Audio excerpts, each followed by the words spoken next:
And then...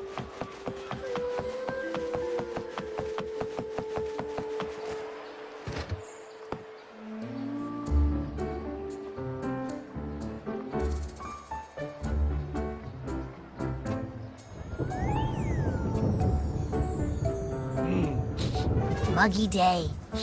Sky's gloomy, air's all wet. Oh, man. At least let me finish my sentence. Ugh. Ugh. Cold, cold, cold. Oh.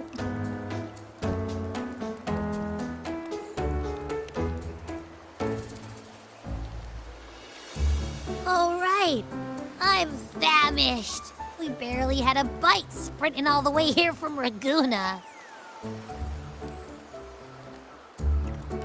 Whoa! Pinch me! This is a feast and a half!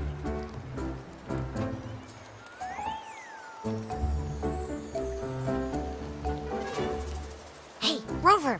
So, we did bring enough money, right? I mean, we kind of rushed out without grabbing anything. Oh, that? Don't worry. Money's not an issue. Augusta made sure we're covered. All our food and lodging here in Septimont is billed straight to the F-Force Palace. But I think the owner might have overdone it a little. Ha! Better get used to it. You're the champ of the Great Aegon. And you know me. If food's on offer, I'll be a scoffer. Yeah, no leftovers, guaranteed.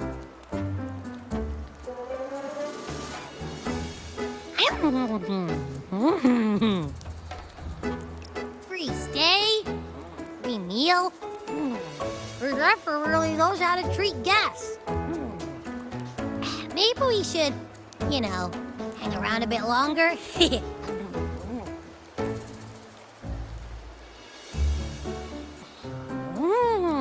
This smells amazing!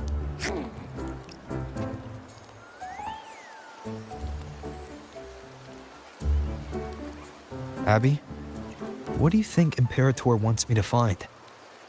If Cardathia is right, the last clue should be somewhere on the Sanguis Plateaus. We're so close to the finish line, just one step away. But our pace is slowed. Relax. We're already back in Septimont. What's the rush? I remember Lupa said there's this weird blight cloud hanging over the Sanguis Plateaus.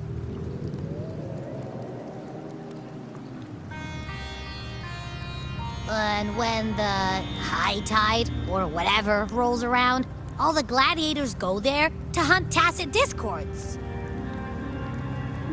Wait, is the high tide coming up soon? The Aphra's invite did say something about a big hunt. Huh, that reminds me. Aren't we supposed to meet her today?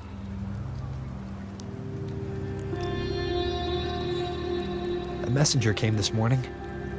Augusta is dealing with an emergency, so our meeting's postponed. It looks like it'll be a while.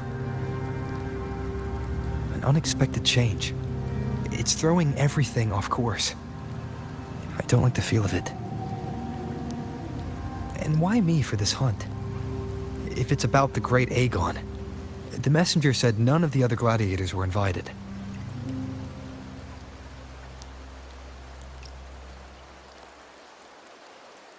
Who knows?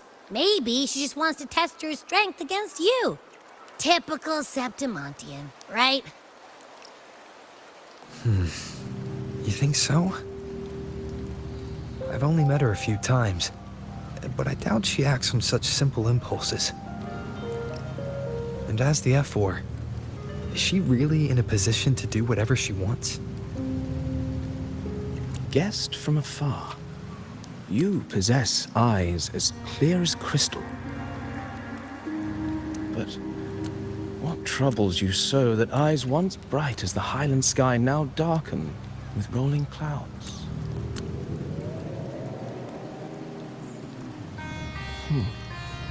A warrior who walks the blade's edge does not falter over trifles. The clouds, if I may guess, are cast from the throne. At the peak of Capitolini Hill, beneath the pale walls of the Ephes Palace, secrets lie buried. And the most intricate among them are those born from the pursuit of power. Even one as honorable as the Epher must learn when to be ruthless. In Septimont, a city forged in iron and blood, anyone who seeks the throne without knowing the cost is no better than a lamb marching to the butcher's knife.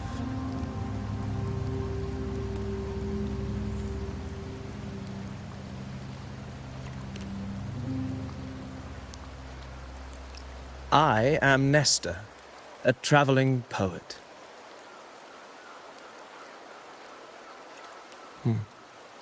The rains in Septimont never seem eager to leave this season. So then,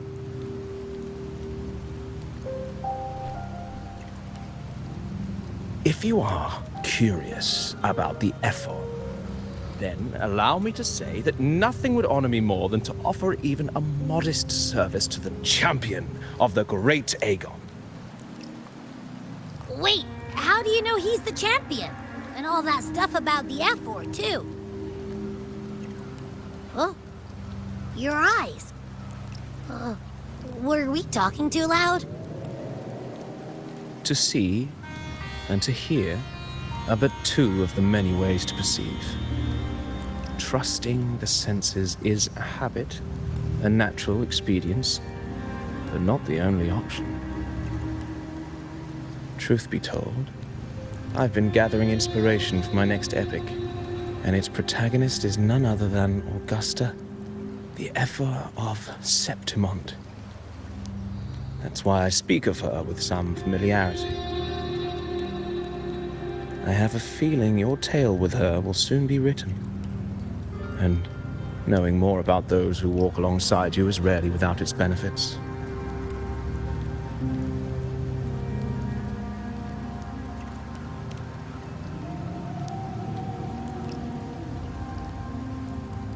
Augusta, a girl of humble birth, a resonator of modest talent, a commoner without noble patronage, and yet, from the den of wolves that is Septimont City, she rose and eventually claimed her place. Just like the burning sun was once a cloud of dust.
Fail enough times, and you might eventually succeed.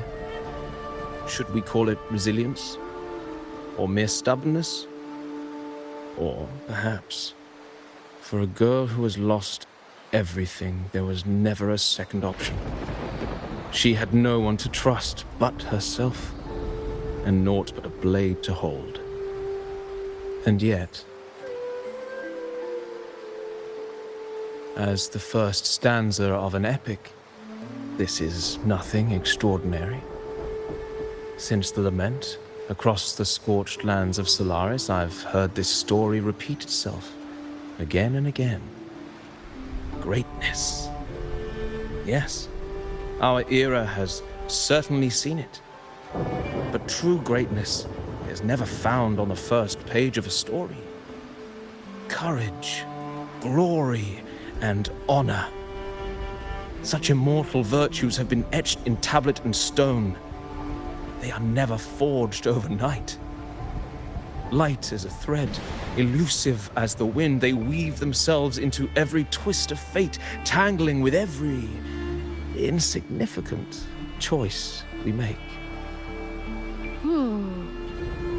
I don't know. It's just unbelievable. The Augusta he's talking about, and the F we saw in the arena. No way they're the same person. A girl far from home, arriving in the city upon Capitolini Hill in pursuit of strength.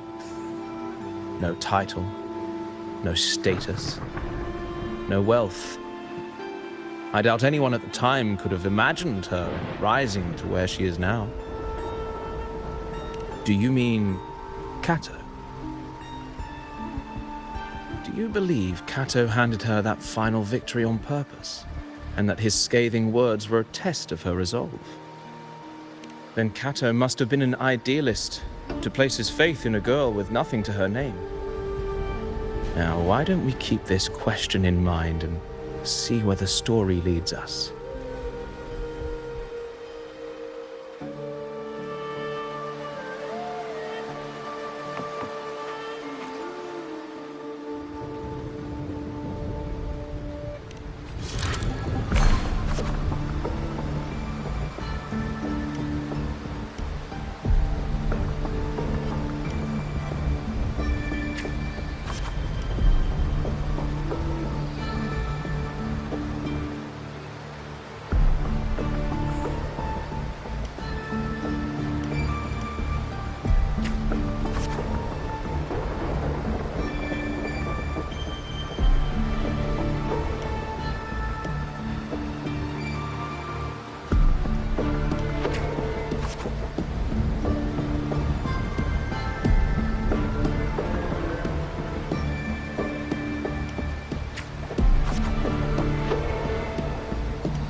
merely the rough shape of a short epic.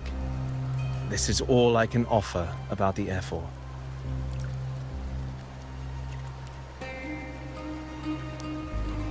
Now, as a listener, what do you make of my narration?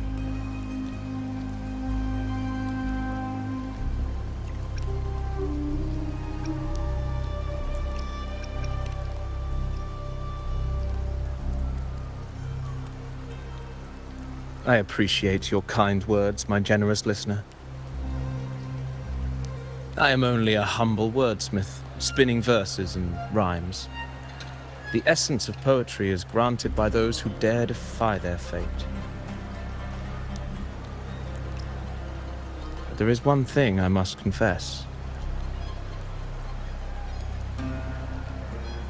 Through my words, your knowledge of the F4 is partial, at best.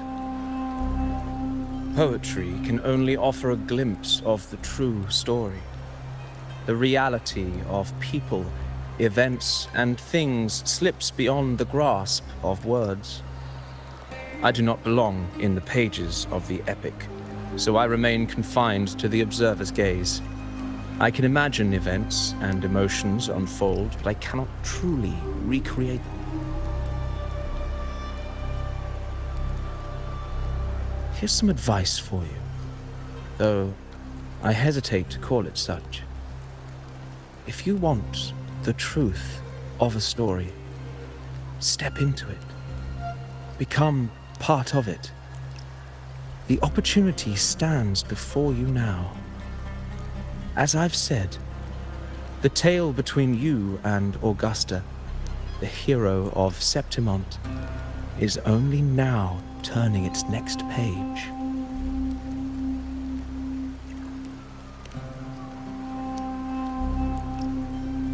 It's not difficult to see.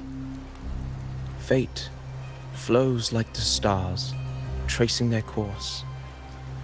Your destination is written in the steps you take.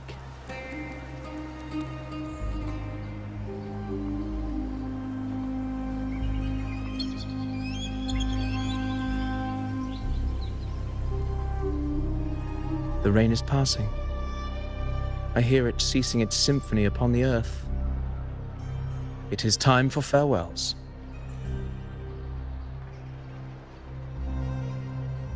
Before I leave, may I ask you one last question? What is it that has lifted Augusta to the seat of power? What is it that makes a ruler?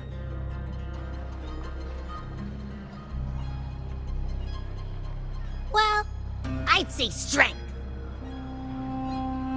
Let's be real. There's no way Augusta could have passed those trials without strength. Rover, what do you think?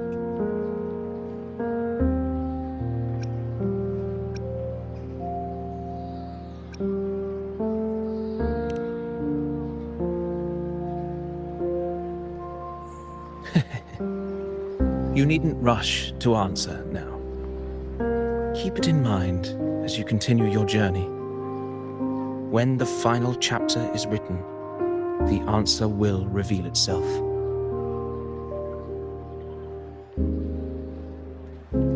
Farewell, my friend. Our paths crossed by fate and by chance. Soon, after this brief encounter, everything about me will be gone with the wind. But you, your epic continues.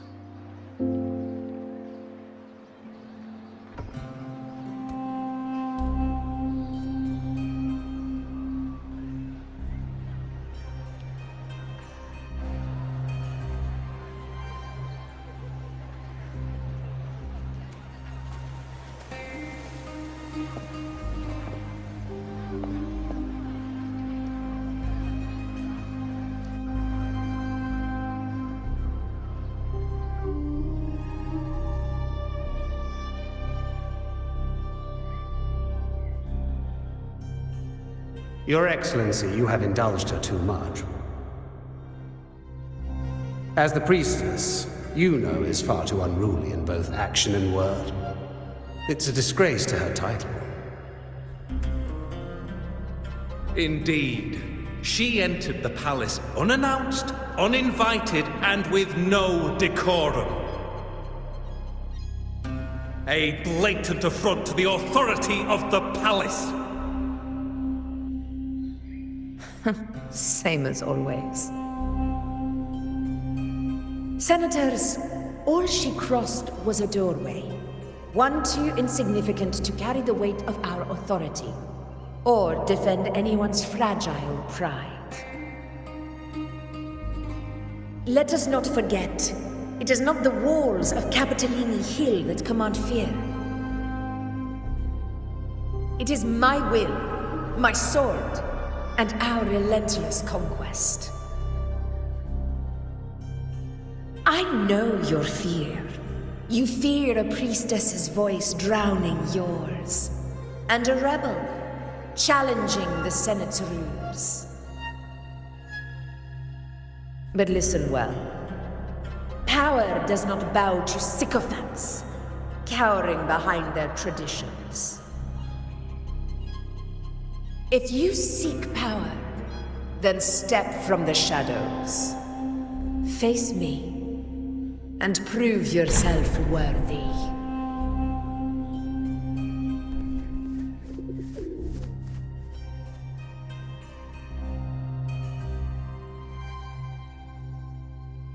Took you long enough, Augusta. Handling the senators takes time. You know that. Well, to keep our esteemed priestess from waiting, maybe next time I'll just leave them to their own devices. I'll make sure they record every detail of your feat, and relay it word for word to Grandmother Lilibet. Priestess Iuno, unruly behavior, left Tetragon Temple without permission, and trespassed into the Ephor's palace. I wonder, who will lose it first? Lilibet or you? Let those old foxes report me all they want. If they step into the Tetragon left foot first, I'll shoot the left. Right foot first, I'll shoot the right. Hey, I'm with you on that one. The Senate should be reminded now and then that the Tetragon's kindness is not a reason to take Priestess Yuno lightly.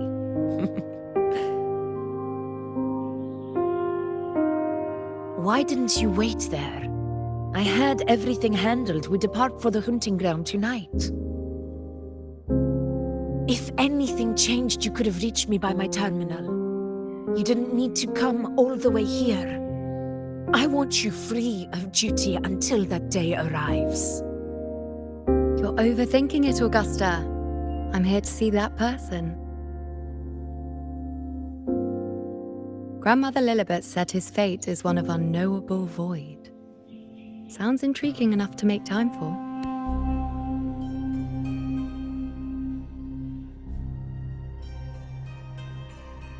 So that's it? Too bad. The ship from Laguna won't dock until tomorrow morning, and we'll be gone by then. Ugh, what a hassle. Patience, you know. The warrior has accepted the invitation. So, you'll have plenty of time to meet during the hunt.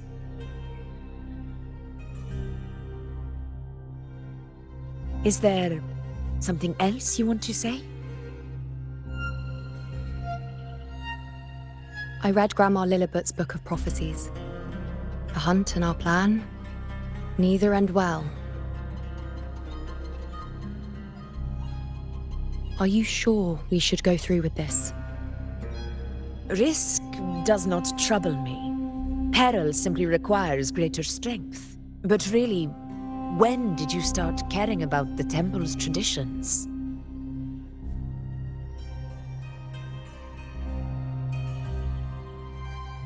O ye faithless of Septimont, the divinity is enraged.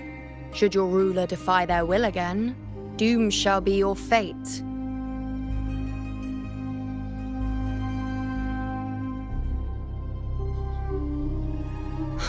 Lately, I've been hearing murmurs from the nobles again about the ancient prophecy from Raguna. I will admit, those words once carried weight. But when our ancestors crossed the waters and climbed these hills, Raguna's divinity didn't get a seat on the ship. And the priestesses all said the prophecy was incomplete. Only the hero of heroes, wielding extraordinary power, risen from the dark tides, shall bring eternity to Septimont. Then shall the waters quiet, the tempest still, and glory return with the blood of the old king.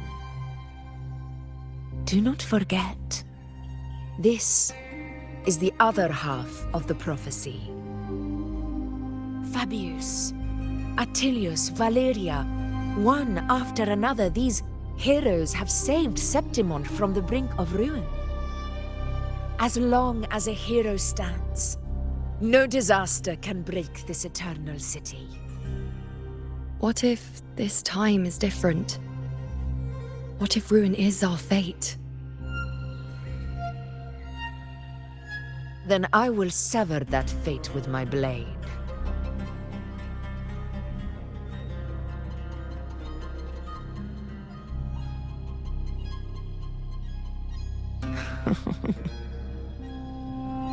What's so amusing? So, the fearless priestess Iuno can be frightened after all. But it's fine. If you're afraid, don't push yourself. I can handle this alone.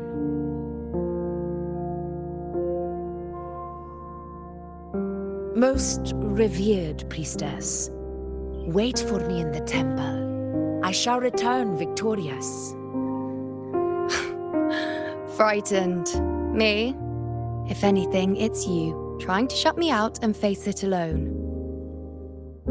Fine. Go ahead. You'll come back to me sooner or later. That I can't deny. I knew it. So you do need me for this hunt. Thank you. You know.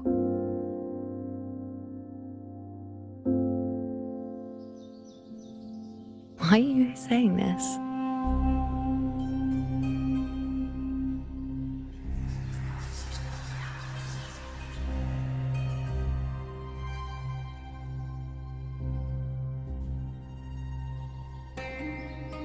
The storm is coming.